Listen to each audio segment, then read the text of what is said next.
Bonjour à tous, c'est Valérie, je vous retrouve aujourd'hui pour la troisième et dernière vidéo du challenge proposé par Florence de la chaîne Miss Florence, challenge fort sympathique qui nous invite à revisiter notre cartothèque dans les tarots, oracles et petits Lenormand opposés dans les extrêmes. Alors pour cette dernière vidéo, j'ai choisi de répondre aux questions avec des oracles.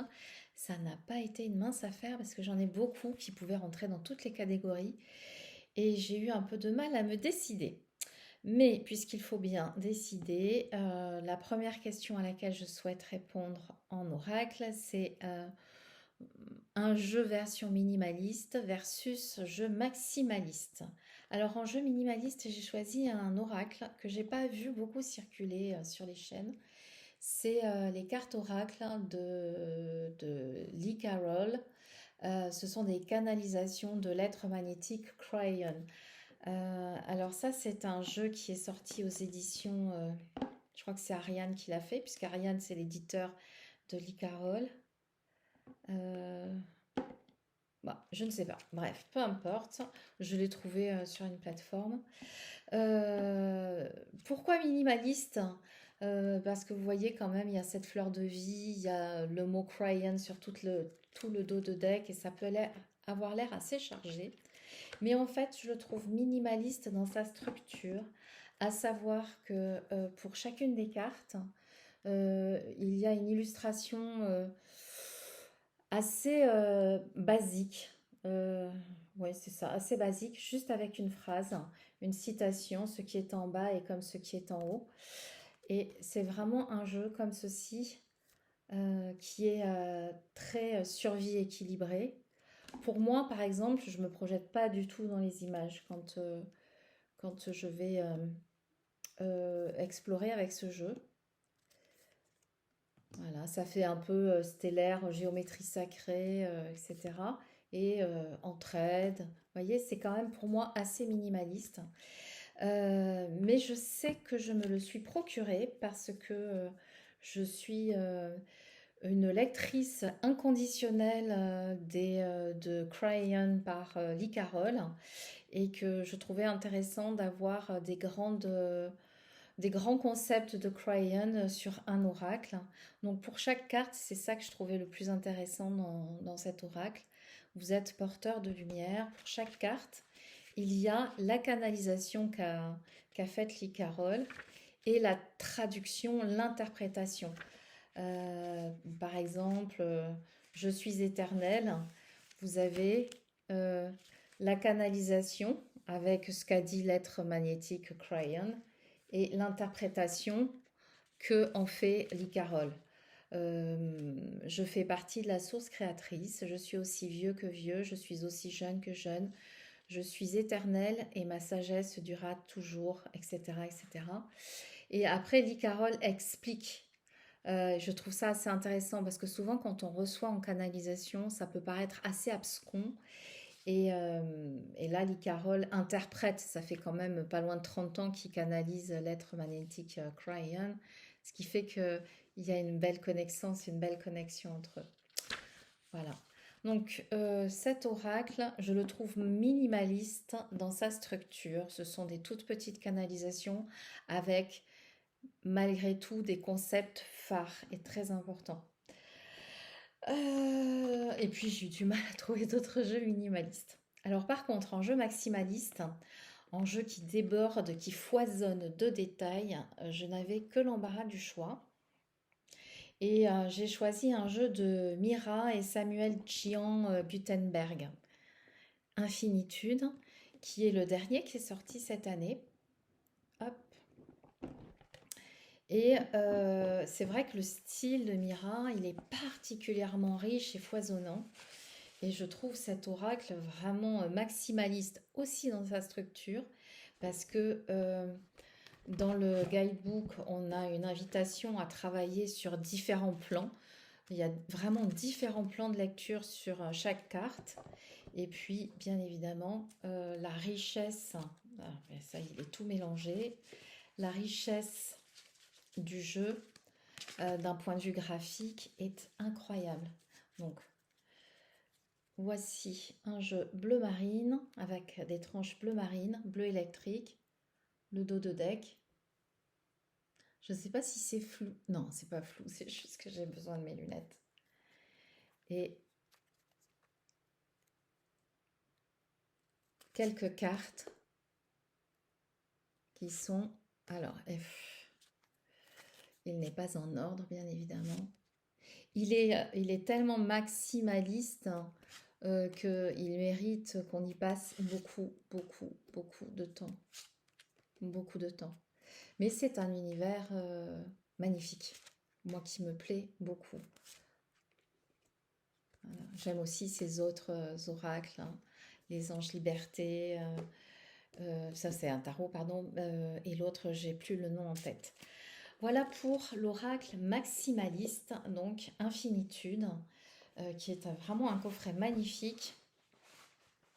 Il y a 80 cartes, quelque chose comme ça. Un guidebook vraiment qui fait livre. 75 cartes. Voilà. Et ça rentre tout à fait dans l'univers que j'aime explorer, ou comment se connecter à son soi, son grand soi, à sa conscience supérieure, comment se connecter à son âme. Ça fait partie des jeux que j'aime beaucoup explorer. Ensuite, on avait un jeu jour et un jeu nuit. Alors, en jeu jour, et puis de toute manière, je ne pouvais pas ne pas présenter un oracle d'Alana Fairchild que j'adore. J'ai choisi l'oracle de la lumière blanche parce que c'est un jeu hyper lumineux. C'est pas fade, c'est vraiment lumineux. Donc, toutes les cartes sont dans cette teinte hyper lumineuse. J'aime beaucoup les oracles d'Alana Fairchild. J'aime la façon dont elle raconte son process de création, ce qu'elle met dedans, comment elle choisit les artistes qui l'accompagnent. Et, ce jeu, il est particulièrement indiqué pour un tirage. La blonde. Voilà. La dame blanche. Et pour autant, il va, c'est le dos de deck. Pour autant, il est très profond. Je ne l'ai pas vu passer tant que ça, celui-ci non plus. Peut-être que je ne regarde pas assez. Donc, vous voyez, toujours dans ces couleurs les plus foncées, c'est ça. Mais toujours dans ces couleurs extrêmement, extrêmement claires. Des lumières, des couleurs oui, d'une grande clarté. D'un grand beau jour de printemps ou d'été, pourquoi pas. Voilà pour le jeu versus jour, pardon, le jeu jour et versus nuit. J'ai choisi les cartes divinatoires d'Algariel. Ça faisait un petit moment que je le voulais. J'ai toujours pas le livre parce qu'il est en rupture de stock. Donc ça, c'est l'édition qui a été faite par Arcana Sacra. Donc avec un tout petit guidebook. Jusqu'au dos de deck, on est vraiment dans une ambiance pénombre, soirée d'hiver à la bougie. Et les cartes reflètent aussi cette ambiance particulière. Excusez-moi. Voilà, cette ambiance, oui, c'est ça. Ça sent même presque l'humidité, la terre, la nuit. Je trouvais qu'il y avait un joli contraste entre les deux. Alors, celui-ci, il est sorti il est ressorti il y a peu de temps, donc je pense qu'il a été assez vu aussi. Voilà. J'aimerais bien quand même pouvoir me procurer le guidebook parce que je crois qu'il y a eu un joli travail qui a été fait par Alcide Nathanaël. Mais bon. Ensuite, troisième question, le jeu que je mélange super bien versus le jeu que j'ai du mal à mélanger. Alors, le jeu que je mélange super bien, c'est l'Oracle Bleu aux éditions Trajectoire. Il y en avait plusieurs, je les ai retestés, mais celui-ci, c'est vraiment c'est celui qui remporte la médaille d'or. Alors, toujours avec ces super beaux coffrets Trajectoire, j'avoue que j'en ai quelques-uns. Ça fait une belle collection. Livret très généreux, sachant qu'il doit y avoir, je sais plus, 75, 60, peut-être plus de 75 cartes. Euh, 73 peintures. Et, euh, et c'est pas la première édition non plus, mais j'ai acheté celle de Trajectoire qui me plaît beaucoup. Et l'ancienne était dans une petite tuck box de mémoire. Donc voici le dos de deck. Toutes les cartes ont cette empreinte bleue. Donc là, c'est vraiment un oracle divinatoire. J'aime beaucoup, beaucoup, beaucoup. Très parlant. Et puis alors les cartes, c'est merveilleux. Elles sont fines, mais pas tant que ça. Ce qui fait que j'ai quand même 73 cartes dans la main, que j'ai des petites mains, je les tiens bien. Et puis, c'est une joie à mélanger. Voilà. Et j'adore, ça c'est mon bleu préféré. Donc, je suis fan de ce jeu, jusque dans la couleur. Donc, celui-ci, pour moi, c'est le plus facile à mélanger. J'en ai pas tant que ça qui sont difficiles à mélanger, mais j'ai quand même choisi celui-ci. Je ne sais pas si vous connaissez, c'est Cœur à âme. Alors, il est difficile à mélanger, non pas à cause de la qualité des cartes, mais à cause de la forme des cartes, parce que les cartes sont en cœur, comme la boîte. Voilà, la boîte est en cœur, comme ceci. Ce sont des cartes de transformation et de libération intérieure. Et il n'y a pas de guidebook, mais vous avez le message au dos pour chaque carte. Il y a très belles peintures. J'aime beaucoup. Il est très doux, il est très beau. Et par contre, c'est une horreur à mélanger. Et voilà, j'essaye de le faire correctement. Oups, bah vous voyez, ça commence. Bon, qu'est-ce qu'elle veut nous dire, celle-ci? Ah, celle-ci, c'est vraiment la lumière. C'est vraiment beaucoup, beaucoup de lumière. Alors, on va prendre le message.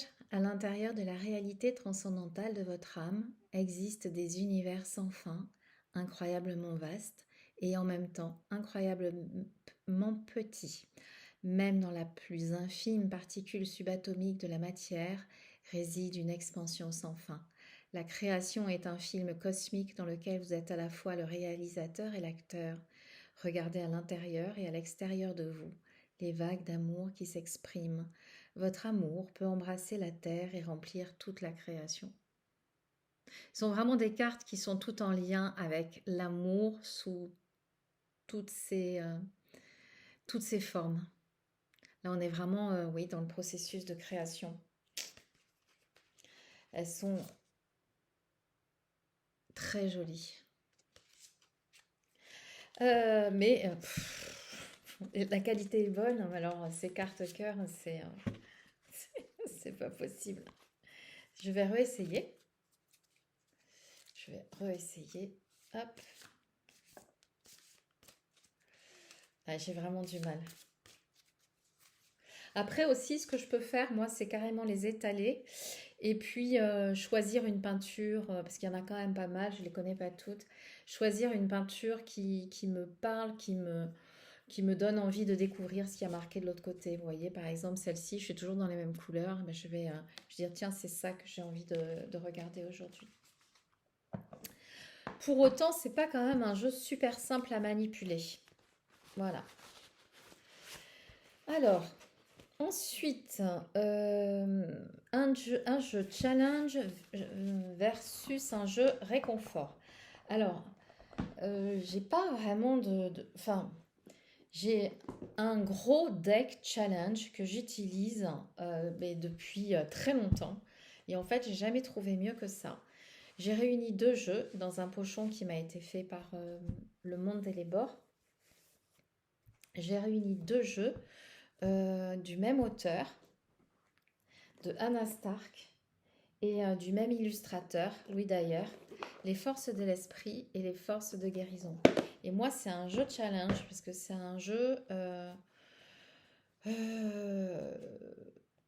c'est un jeu que je vais utiliser quand vraiment j'ai envie de pas forcément faire un travail de l'ombre, mais de résoudre des sujets qui me posent problème dans mon quotidien et que je vais pas chercher, pas forcément chercher à être consolée, mais plutôt à trouver une solution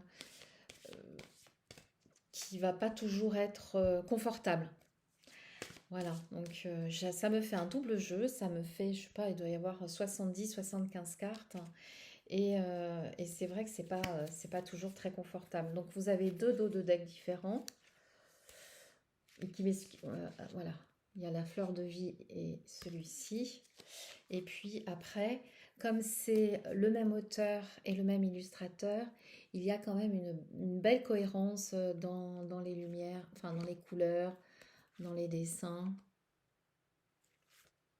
Et les messages qui sont dans les livrets sont fort intéressants aussi. J'adore celle-ci. J'adore celle-ci. C'est un jeu avec lequel je vais travailler quand je vais vouloir faire sortir de moi de belles choses. Je vais me dire, bon allez, on y va, Valérie.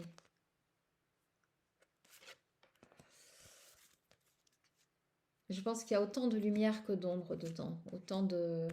il est très harmonieux, il est très équilibré ce jeu. Enfin, ces doubles jeux, justement. Ils me plaisent beaucoup.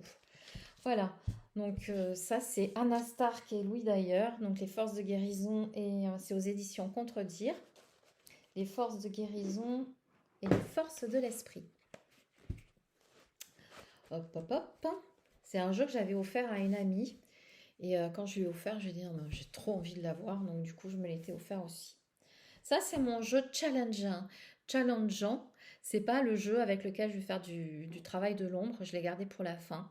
Mais vraiment où je vais dire, bon bah Valérie, arrête de chercher la facilité, mais allez, vas-y, fonce. Mon jeu, mon oracle réconfortant, c'est l'oracle des fées de Paulina Cassidy. J'adore ce jeu. Il est tellement beau. Alors quand je l'ai reçu, j'étais surprise par la taille des cartes parce que je m'attendais à ce qu'elles soient beaucoup plus grandes, qu'elles ressemblent vraiment plus à des cartes oracle.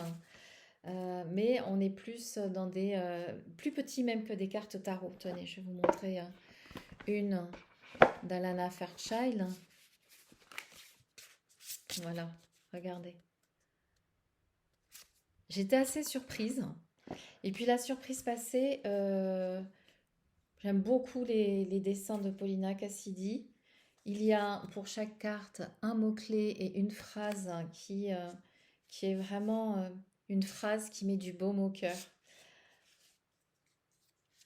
Regardez, l'amour est l'essence même de notre être, totalement dénué d'orgueil et de peur. Ça fait tellement de bien. Je trouve que ce sont de très jolis faits, des faits qui ressemblent vraiment à ce que je pourrais imaginer dans la nature. Ouais, qui sont très reliés aux élémentaux. J'aime beaucoup, beaucoup, beaucoup, beaucoup. J'aime beaucoup les faits de Paulina Cassidy. Ça me fait penser que je n'ai pas le tarot et que c'est une grossière erreur. Bon, voilà. Les cartes glissent super bien aussi. J'aurais pu vraiment le mettre dans la catégorie des cartes qui glissent bien. Mais bon, il fallait choisir et je le trouve plus réconfortant qu'autre chose. Donc il y a de très très jolis messages. Il y a vraiment une prose, il y a vraiment un livret d'accompagnement qui va bien au-delà que l'image, que l'illustration et la petite phrase. Donc ça me plaît aussi beaucoup parce que les mots dans mon univers, hein, dans ce que j'ai envie d'expérimenter, dans cette incarnation en tout cas, les mots, le verbe est très important. Voilà pour la 4e question. La 5e, c'était le jeu que j'utilise tous les jours versus le jeu que j'utilise rarement. Et alors, le jeu que j'utilise tous les jours, on va pas se mentir, c'est le mien. Vraiment, c'est le mien. Donc mon jeu, je l'ai mis dans un pochon réalisé par Le Monde des Lébors. dans ces pochons qu'elle m'a fait spécifiquement pour ce jeu. J'ai mis la boîte de côté. Ma jolie boîte, c'est la voix d'Akasha. Pour ceux qui ne le connaissent pas, mais si vous me suivez, vous devez le connaître. Voilà. Et je l'utilise vraiment tous les jours. C'est soit pour moi, soit pour quelqu'un, soit pour du collectif. Vraiment, je l'utilise tous les jours. Et je suis quand même assez épatée parce que celui-là, c'est le prototype que j'ai reçu avant la mise en fabrication. Et le bleu a à peine si un tout petit peu. Je le brasse tout le temps, tous les jours. Parce que il me ressemble. Euh, j'ai choisi la texture des cartes, j'ai fait les textes. Ça correspond vraiment à ce que j'essaye d'expérimenter dans la vie. Donc pour moi, c'est mon parcours de l'âme. C'est le parcours de l'âme tel que je le perçois ou tel que je l'ai envisagé dans les expériences que j'ai faites depuis toutes ces années où je m'intéresse aux différents plans, aux subtils, etc. Donc, puis en plus, il chante. Enfin, je l'aime. Je l'aime. Voilà. Il restera pas, euh, il restera pas unique longtemps. Bon, voilà. Donc, oui, c'est pas. Je sais pas, c'est pas de l'ego ou de l'orgueil ou quoi que ce soit, mais je crois que dans l'idée aussi de créer un oracle, on a cette envie d'être vraiment en lien avec les messages, avec les illustrations. Donc pour moi, c'est une évidence que mon jeu, depuis qu'il est arrivé, donc ça fait moins d'un an maintenant, et bien, il fait partie de mon quotidien. Voilà. Celui que je n'utilise pas beaucoup, et c'est bien dommage d'ailleurs, c'est l'oracle de Dylan Collin, illustré par Claude Maguet. Il s'appelle Fantasia, un voyage fantastique. Je ne sais pas si je vous l'ai présenté ou pas. Il est sorti il y a quelques années, pas si longtemps que ça. Je ne sais plus. Euh, J'aime beaucoup. Alors, Dylan Collin, il est hyper bavard. Donc, quand il vous fait un texte, c'est pour une carte, c'est 10 pages. J'exagère à peine. Et pourquoi j'ai pensé à celui-ci, en fait, parce que j'ai fait un salon à la Cano il y a 15 jours, 3 semaines, je ne sais plus exactement, au mois de septembre. Et il y avait le peintre. Parce qu'en fait, toutes ces illustrations sont des tableaux, des parts peints par Claude Moguet. Et ces peintures, waouh, elles sont juste extrêmement vibrantes. Donc, et les cartes ne rendent pas justice à la qualité de la peinture de Claude Moguet. C'est extrêmement puissant, lumineux, riche. Ouais. Je n'ai pas craqué pour un tableau, mais je pense que je pourrais. J'adore aussi ça. Regardez comme elle est jolie cette fée. Le passeur d'âme. Et tout ça, c'était des tableaux. Je trouve que maintenant que je les ai vus en vrai, les cartes, elles font... Et pourtant, elles sont belles, hein, les cartes. Hein. Et les cartes font...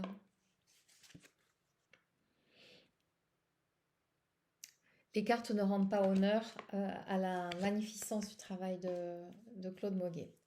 Le Petit Prince, la Dame du Lac. Alors, il y a plusieurs panthéons hein, qui sont exprimés dans ces cartes. Et pour chaque carte, Dylan Collin a inscrit un voyage particulier. Alors, il fait toujours une poésie et après un grand texte.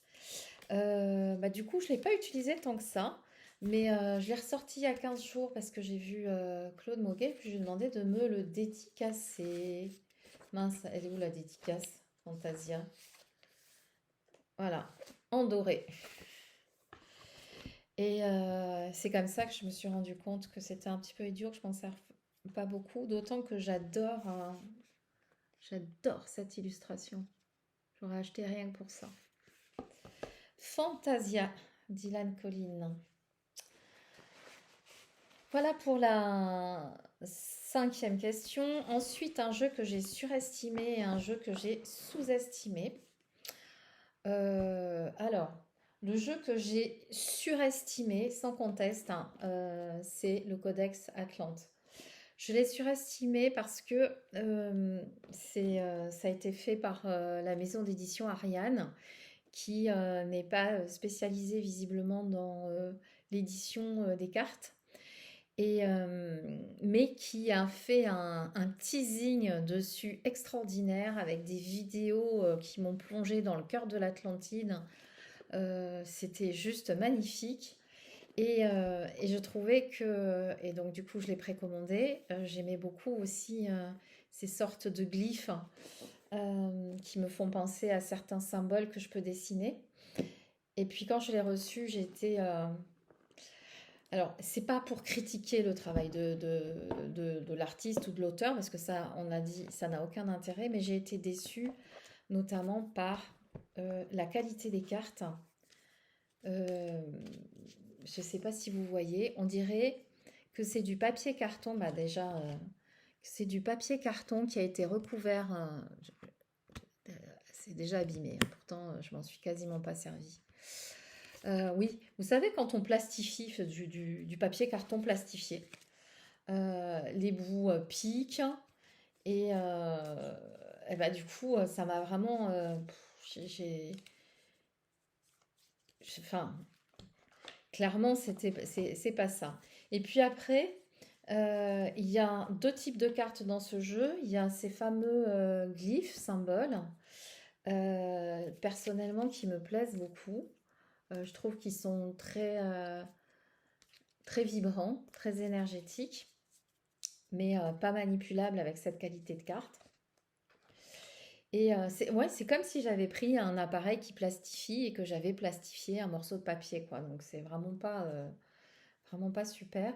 Et puis après, ici, on a de la géométrie sacrée. Et j'entends que ça puisse plaire. Euh, Moi, c'est quand même un monde parce que j'ai fait mon mémoire de maîtrise sur la géométrie fractale, mais j'arrive pas à me plonger dedans. Donc, du coup, je me plonge pas dedans. Et, euh, et bah, voilà. Je pensais que ça allait être pour moi le jeu révélation. Alors, bah, il a peut-être beaucoup plus à m'apporter que je ne pense, mais du coup, j'ai été déçue. Donc, je dirais que je l'ai surestimé. Mes félicitations quand même à l'auteur qui a fait quand même un beau travail. Euh, le jeu que j'ai sous-estimé, c'est cette petite chose-là que j'ai acheté comme ça, l'air de rien. Le petit oracle de Steph, de Stéphanie Grasse. C'est une petite boîte Arcana Sacra. Je l'ai acheté en me disant que ça allait être un doudou deck parce que les illustrations avaient l'air enfantines. Et elles le sont, cette petite fée Luciole qui est toute mignonne, euh, etc. Vraiment les couleurs très fraîches et ces jolies images. Sauf que ce jeu, il est hyper percutant.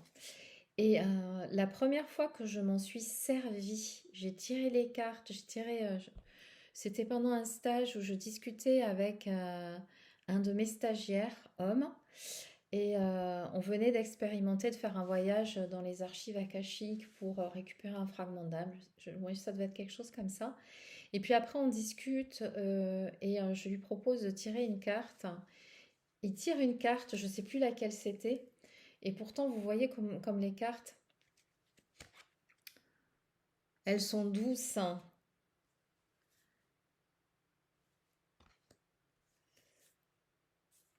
Eh bien, il a tiré sa carte. Et pourtant, c'est un homme mûr, quoi, une cinquantaine d'années, bien ancré, etc. Et là, il s'est effondré. C'est-à-dire que Ça, juste la carte, l'image avec le message, ça l'a bouleversée. Et j'étais un petit peu interloquée. Je me suis dit, tiens, c'est peut-être parce qu'on vient de faire une pratique qui est loin d'être anodine. Le recouvrement d'âme, ça peut générer effectivement des remontées émotionnelles intenses. J'ai mis ça sur le compte de la pratique que nous avions réalisée avant en stage. Et puis en fait, à chaque fois, cet oracle, il touche en plein cœur. Donc je pensais que c'était un tout petit doudou deck de rien du tout. Mais en fait, pas du tout. Le petit oracle de Steph. Ça fait un petit moment que je l'ai maintenant, mais je pense je pense qu'on le trouve toujours. Et puis j'aime bien aussi ces petites boîtes, c'est facile à emporter avec soi. Donc celui-là, clairement, je l'ai sous-estimé. J'ai sous-estimé son impact sur moi, mais sur les autres aussi, sa puissance. Alors, dernière question. Un jeu que j'utilise pour le travail de lumière contre un jeu que j'utilise pour le travail de l'ombre. J'ai eu un peu de mal parce qu'il y a beaucoup de jeux qui auraient pu rentrer dans le travail de lumière. Mais comme j'étais avec Stéphanie Gras, ou Grasse, je ne sais pas comment on dit, eh bien j'ai pris celui-ci, l'oracle d'Amaham, qui est vraiment euh, une, un hommage à la beauté des âmes, je dirais. Donc il est fait par la maison Arcana Sacra. Regardez-moi cette beauté. Ça, c'est un oracle. À chaque fois que je l'utilise, je suis remplie de gratitude. Pour chaque carte, il y a un texte superbe qui fait du bien, qui, euh, qui contribue à augmenter notre côté lumineux. Voilà, toujours le papillon et le papillon. Le papillon revient beaucoup dans mes jeux. Donc les cartes ne sont pas très très grandes non plus, mais un tout petit peu plus petites que des cartes oracles. Et ça aurait pu rentrer dans plein de catégories aussi parce que c'est extrêmement riche. J'adore ce jeu.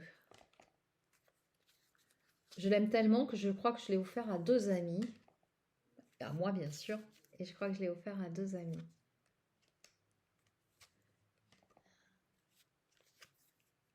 Voilà. C'est une beauté. Il est connu aussi, je pense. C'est vraiment une beauté. Je parle de mon âme à mon âme, de mon âme à ton âme. La couverture, c'est une des plus belles que j'ai vues. Euh, Là, c'est la couverture de la boîte, mais alors celle-ci, c'est la couverture du livret. Je la trouve extraordinaire. Il y a tout dedans. Voilà mon oracle pour travailler la lumière. Et pour le travail de l'ombre, pour changer un peu, parce que en fait, j'ai pas tant d'oracles pour ça. J'adorerais avoir l'oracle d'Anatolian qui est Oracle of Echoes. Bien évidemment, il n'est absolument pas disponible s'il y a quelqu'un qui le vend. Alors du coup, j'ai pris un autre oracle d'Alana Fairchild, c'est l'oracle de Kali. Parce que au-delà du travail de l'ombre, c'est plutôt tout ce qui va être émotion forte, colère, agressivité, puissance, férocité, etc. etc. Euh, je trouve que les illustrations, pareil là, le guidebook, regardez-moi le verso du guidebook. En fait, c'est un oracle qui permet de faire un travail de l'ombre en, en acceptant que ces parties de nous euh, construisent la belle personne que nous sommes aussi. Je ne sais pas si je suis claire. Enfin, moi, je me comprends. Donc, voilà le dos. Pardon. Voilà le dos. Et toutes les cartes sont vraiment dans ces teintes flamboyantes, ce rouge, ce bleu, ces yeux, ça permet d'aller chercher des choses aussi assez loin. Et je l'aime vraiment beaucoup, l'oracle de Kali. Voilà. Sachant que c'est bien parfois de se dire qu'il y a aussi cette partie en nous. Ça nous permet d'être fort, d'être puissant, d'avoir le pouvoir, la souveraineté, sans pour autant essayer de le prendre sur l'autre. C'est histoire de trouver l'équilibre. Voilà, je regarde le temps qui passe. Effectivement, j'ai réussi à faire un peu plus court que pour le tarot. Mais celle-ci encore est assez douce. Mais vous voyez, il y a le feu quand même dans la main. Voilà. L'oracle de Kali, c'était le dernier oracle que je voulais vous présenter pour cette vidéo oracle opposé.